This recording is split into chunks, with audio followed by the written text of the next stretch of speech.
చెబుతాను, దహన బలులను అవన్నీ కూడా నేను అర్పిస్తాను అని స్పష్టంగా ఇక్కడ సమూయేలు సౌలు చెప్తున్నట్టుగా మన వాక్య భాగం కనపడుతుంది. దయచేసి నా వైపు చూడాలని నేను ఆశపడుతున్నాను. దేవునికి స్తోత్రం కలుగుతుంది కాక. సౌలుకి ఆ సమూయేలు చెప్పేసి వెళ్ళిపోయాడు, బాగానే ఉంది. కానీ కొద్ది దినాలకి ఆ పక్క పేజీలో మనం చూసినట్లయితే ఆ అమోరీయులు లేకపోతే ఫిలిష్తీయులు ఇశ్రాయేలు మీదకి యుద్ధంకి సిద్ధమయ్యారు. చాలా రకాలుగా చాలా ఎక్కువ మందితో వారు యుద్ధానికి సిద్ధపడ్డారు. ఈ సమయంలో సౌలు ఏం చేయాలో అర్థం కాలేదు. దేవుడు మాట్లాడాలి, దేవుడు కార్యం చేయాలి, ఏం చేయాలి? దేవుడు మాట్లాడాలి, దేవుడు కార్యం చేయాలంటే మొట్టమొదటిగా ఇక్కడ మనం దహన బలిని అర్పించవలసి ఉంది. దహన బలిని ఏం చేయాలని ఆలోచన చేసి సమూయేలా ఇలాగా రావలేదు, సమూయేలు కనబడలేదు, సమూయేలు రావట్లేదు. కానీ ఫిలిష్తీయులు మాత్రం వచ్చేస్తున్నారు. సమూయేలు వచ్చి దహన బలి అర్పించాలి, ఏం చేయాలని చెప్పాలి. కానీ సమూయేలు కనబడలేదు. చూశాడు. ఇలాగా ఏం చేశాడంటే తానే ఆ దహన బలిని సమూయేలుకు బదులుగా చేసినట్టుగా వాక్య భాగం కనబడుతుంది. దేవునికి స్తోత్రం కలుగును కాక. హల్లెలూయా. అందరూ చెప్తామండి హల్లెలూయా. ఎక్కడికి చెప్తాం హల్లెలూయా. ఎప్పుడైతే సమూయేలు రాకుండా సౌలు ఆ దహన బలిని అర్పించాడో, అర్పించిన వెంటనే సమూయేలు వచ్చినట్టుగా వాక్య భాగం స్పష్టంగా కనబడుతుంది. వచ్చాడు. ఏంటి నువ్వు చేస్తున్న పని ఏంటి అని అడిగాడు. అయ్యా నువ్వు వెళ్ళిపోయావు, ఇంకా రాలేదు. నీ వచ్చే వరకు వెయిట్ చేసే పరిస్థితి ఇక్కడ కనబడలేదు. నీ వచ్చే వరకు కూడా ఆలోచించే పరిస్థితి ఇక్కడ లేదు. ఇంకా ఏం చేయలేక నువ్వు ఇంకా రావట్లేదని తలచి నేనే ఈ దహన బలిని అర్పించానన్నాడు. అప్పుడు వెంటనే సమూయేలంటే ఎంత అవివేకమైన పని చేశావు. నేను రాకుండా నేను చేయవలసిన పని నువ్వు చేస్తావు. నేను రాకుండా నా గురించి వెయిట్ చేయకుండా, నా గురించి నిరీక్షించకుండా, నా గురించి ఆలోచన చేయకుండా నాకు బదులుగా ఒక యాజకుడు చేయవలసింది, ఒక ప్రతిష్ఠించబడిన వ్యక్తి చేయవలసింది, ఒక అభిషేకించబడిన వ్యక్తి చేయవలసింది, ఒక దేవుడి చేత ఏర్పాటు చేయవలసిన పనిని నీవు చేస్తావు. ఇది ఎంత అవివేకమైన పని. దేవునికి స్తోత్రం కలుగును కాక. అందరూ చెప్తామండి హల్లెలూయా. చూడండి 8వ వచనం నుండి 13వ అధ్యాయం 8వ వచనం.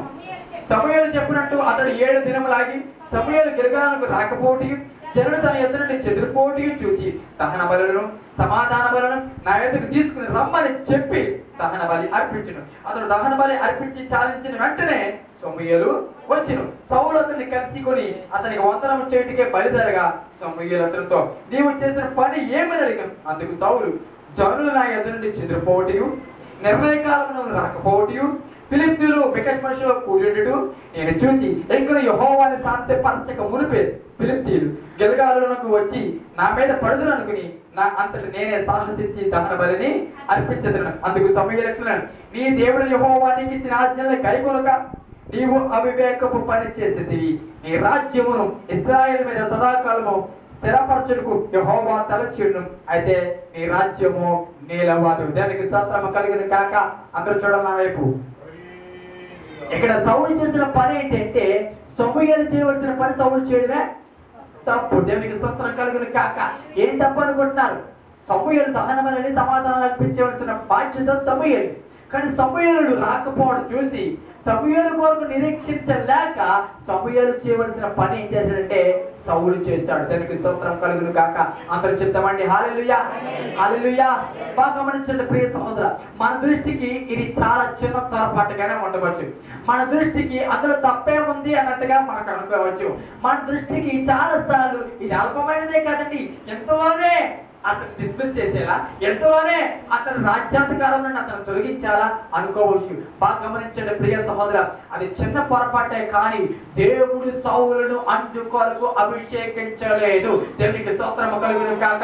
ఇక్కడ దేవుడి ఉద్దేశం ఏమిటంటే దేవుడు ఎవరిని ఏ పని నిమిత్తము ఏర్పాటు చేయాడో ఆ పనిని చేయాలనే దేవుడి ఉద్దేశము అయి ఉన్నది. మొట్టమొదటి మనం జ్ఞాపకం చేసుకోవాలి. ఎందుకంటే దేవుడు ప్రతి వ్యక్తిని ఏర్పాటు చేసింది ఒక ప్రత్యేకమైన పని నిమిత్తము. ఒక ప్రత్యేకమైన పని లేకపోతే, ఒక ప్రత్యేకమైన స్థితి లేకపోతే, ఒక ప్రత్యేకమైన ప్రయోజనం లేకుండా ఏ ఒక్కరిని దేవుడు సృష్టించడం అనే విషయాన్ని మనం జ్ఞాపకం చేసుకోవాలి. కానీ ఇక్కడ ఏమైందంటే సమూయేలు చేయవలసిన పని సౌలు చేశాడు. సమూయేలు గురించి ఆలోచన చేయకుండా, సమూయేలు గురించి వెయిట్ చేయలేని పరిస్థితులు, నిరీక్షించలేని పరిస్థితుల్లో అది ప్రతిష్ఠించబడిన వారు చేయవలసిన పని. కానీ ఏం చేశారంటే సమూయేలు బదులు సౌలు చేశాడు. బాగా గమనించండి ప్రియ సహోదర, సొలొమోను దేవాలయం కట్టినప్పుడు సొలొమోను ఒక మాట అన్నాడు, దేవుడి నామ మహిమార్థముగా ఈ దేవాలయం కడుతున్నాను, నా యొక్క ఘనతార్థంగా ఒక నగరను కడుతున్నాను అన్నాడు. తన ఘనతార్థంగా ఒక నగరును, దేవుడి మహిమార్థంగా దేవాలయాన్ని కడుతున్నానని ఎప్పుడైతే మొట్టమొదటిగా అతను రాజ్యం వచ్చిందో చేసిన పని అదే.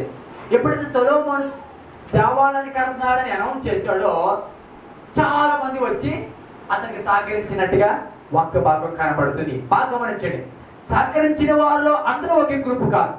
బాగా గమనించండి, మీకు ఇంకా అర్థమయ్యాలంటే క్లియర్గా చెప్తాను. ఒక ఇల్లు కట్టాలని మనం అనుకున్నాం, ఇల్లు కట్టాలని. మొట్టమొదటి ఇల్లు కట్టడానికి ఏం చేయాలి చెప్పండి? గోతులు, పునాది కోసం గోతులు తవ్వాలి. గోతులు తవ్వేవాడు ప్రత్యేకంగా ఒకడు ఉంటాడు, అంతేగాని స్లాబ్ వేసేవాడు తీసుకొచ్చి గోతులు తవ్వించేవాడు. గోతులు తవ్వేవాళ్ళు ఒకరు ఉంటారు. ఆ గోతులు తవ్విన తర్వాత పునాది కట్టడానికి ఒక ప్రత్యేకమైన ఒప్పరులు వాళ్ళు ఉంటారు. వాళ్ళు అదే పని, ప్రత్యేకమైన పని. వాళ్ళు ఒప్పరులు వాళ్ళు ఏం చేస్తారంటే ఆ పునాదులే కడతారు, వారి పని అది. పునాదులు కట్టిన తర్వాత అప్పుడు పైనుంచి గోళ్ళు వేయడానికి ఇంకొక వ్యక్తి అవసరం. వాళ్ళు సపరేట్, వారి మేస్త్రులు, వాళ్ళ గ్రూపు. అంతా అయిపోయిన తర్వాత మళ్ళా గుమ్మాలు పెట్టడానికి అదో గ్రూపు, కార్పెంటర్ వట్రింగ్ వాడు. ఆ కార్పెంటర్ వచ్చి గుమ్మాలు పెడతాడు. గుమ్మాలు వాడు పెట్టే పని ఈడు చేయలేడు, ఈడు చేసే పని ఆ వట్రింగ్ చేయలేడు. ఎవరి పని వారిదే. ఒక ఇంటికే ఇంత సపరేట్ గా, పునాది దగ్గర నుంచి కూడా అంత సపరేట్ సపరేట్ సపరేట్. అంత అయిపోయిన తర్వాత స్లాబ్, మళ్ళీ స్లాబ్ దగ్గరికి వచ్చి వారు వేరే పని వాళ్ళు ఉంటారు. స్లాబ్ ఆ ఐరన్ చుట్టి వాళ్ళు ఒకలా ఉంటారు, వేరే ఉంటారు. అయిపోయిన తర్వాత సెంటరింగ్ చేసే వాళ్ళు ఒకలా ఉంటారు. అయిపోయిన తర్వాత స్లాబ్ వేయడానికి ఒక ప్రత్యేకమైన జట్టు వస్తుంది. ఆ జట్టు దేనికంటే ఎక్కడ స్లాబ్ వేసినా అక్కడికే పోతారు ఆ జట్టు. ఈ జట్టు అంతా ఏ జట్టు అంటే స్లాబ్ వేసే జట్టు. ఎక్కడ స్లాబ్ అయితే అక్కడ జట్టు, ఈ జట్టు పోతుంది. అది వాళ్ళ పని ఏంటంటే స్లాబ్ వేయడమే. అంతేకాదు తర్వాత బయట ఎలివేషన్ చేసే పని ఉంటుంది. ఆ ఎలివేషన్ చేసే పని కూడా అది ఒక ప్రత్యేకంగా, ఎలివేషన్ చేసే వాళ్ళు ప్రత్యేకంగా ఉంటారు, అది కూడా అయిపోతుంది. ఇంకా లోపల ఆయిల్ టచ్ చేయించాలి, ఆయిల్ టచ్ చేసేవాళ్ళు ఆ ప్రత్యేకంగా ఉంటారు. ఇవన్నిటితో పాటు ఎక్కడ బలిపెడితే అక్కడ ఎలిగేలాగా ఉండాలంటే ఎలక్ట్రీషియన్, అది వేరే గ్రూపు. చూడండి, ఇల్లు కట్టడానికి ఇన్ని రకాల గ్రూప్ ప్రజలు ఉంటారు. ఇల్లు కట్టడానికి ఎవరి పని వారిదే. ఈ ఎలక్ట్రీషియన్ వచ్చి వాటరింగ్ పని చేస్తామంటే వాటరింగ్ పని అంత బాగుంటుందా? ఆ వాటరింగ్ కూడా వచ్చి నేను ఎలక్ట్రీషియన్ పని చేస్తానంటే ఒక లైట్ వెళ్తుందా? ఎలాగదు. ఎందుకంటే ఎవడి పని వాడిదే. దానికి స్తోత్రం కలుగుతుంది కాక. అందరూ చెప్తామండి హల్లెలూయా, గట్టిగా చెప్తాం హల్లెలూయా. ప్రతిదీ కూడా ఒక ప్రత్యేకం. సూర్యుడు కంటే ఒక డ్యూటీ ఏర్పాటు చేశాడు, ఒక టైం ఏర్పాటు చేశాడు. ఆ టైం వరకే ఆ సూర్యుడు ఉండాలి. ఆ టైం తర్వాత నెక్స్ట్ డ్యూటీ ఎవరికంటే చంద్రుడు. నేను నైట్ వస్తాను, నువ్వు పగలరా అని ఇద్దరు మాట్లాడుకుని మారిపోయింది అనుకో, ఏమవుతుంది? ఆ ఇద్దరితో సరిపోదు, మొత్తం వాతావరణమే మారిపోతుంది, భూగోళమే తలకిందులు అయిపోతుంది. దానికి స్తోత్రం కలిగిన కాబట్టి సూర్యుడు రావాల్సిన సమయంలో సూర్యుడే రావాలి, చంద్రుడు రావాల్సిన సమయంలో చంద్రుడే చెప్పండి రావాలి. దానికి స్తోత్రం కలిగింది కాక. భూమి తిరగవలసిన రీతిలోనే అది తిరగా, నా ఇష్టం వచ్చినట్టుగా తలకిందలుగానో నిలువుగానో తిరుగుతానంటే ఏమవుతుంది? ప్రతిదానికి దేవుడు ఒక చెప్పండి ఒక నిర్దేశతను ఏర్పాటు చేశాడు. ఇక్కడ సమూయేలును దేవుడు దేనికి అభిషేకించాడంటే రాజులను అభిషేకించడానికి, ఇశ్రాయేలుకు ఒక న్యాయం తీర్చడానికి సమూయేలును ఏర్పాటు చేశాడు. సమూయేలు పని వేరు.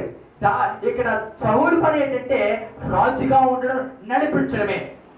కానీ ఇక్కడ ఏం చేశాడంటే సమూయేలు చేయవలసిన పని ఏం చేశాడు? సౌలు చేయడం ప్రారంభించాడు. దానికి స్తోత్రం కలుగును కాక. అందరూ చెప్తామని హల్లెలూయా హల్లెలూయా. సమూయేలు చేయవలసిన పని ఏం చేశాడు? సౌలు చేశాడు. సేవకుడి పని సేవకుడిది, విశ్వాస పని విశ్వాసది. దేవునికి స్తోత్రం కలుగును కాక. హల్లెలూయా. కొన్నిసార్లు విశ్వాసి సేవకుడు అయిపోవడానికి కొన్నిసార్లు ప్రయత్నిస్తుంటారు. బాగా గమనించండి, సేవకుడే విశ్వాస విషయ. అక్కడ ఒక డిఫరెంట్ దేవుడు పెట్టాడు, ఒక డిఫరెంట్ పెట్టాడు. ఇది డిగ్రీకి సంబంధించి డిఫరెంట్ కాదు, ఇది చదువుకి సంబంధించి డిఫరెంట్ కాదు, లేకపోతే అర్హతను బట్టి సంబంధించింది కాదు, కానీ ఇది దేవుడే పెట్టిన డిఫరెన్స్. దానికి స్తోత్రం కలుగును కాక. అందరూ చెప్తామండి హల్లెలూయా హల్లెలూయా. కాబట్టి ఇక్కడ సమూయేలు చేయవలసిన పని ఎవరు చేశారు? ఇక్కడ ఆ యొక్క సౌలు చేయడం చూశాడు దేవుడు. సమూయేలు చూశాడు.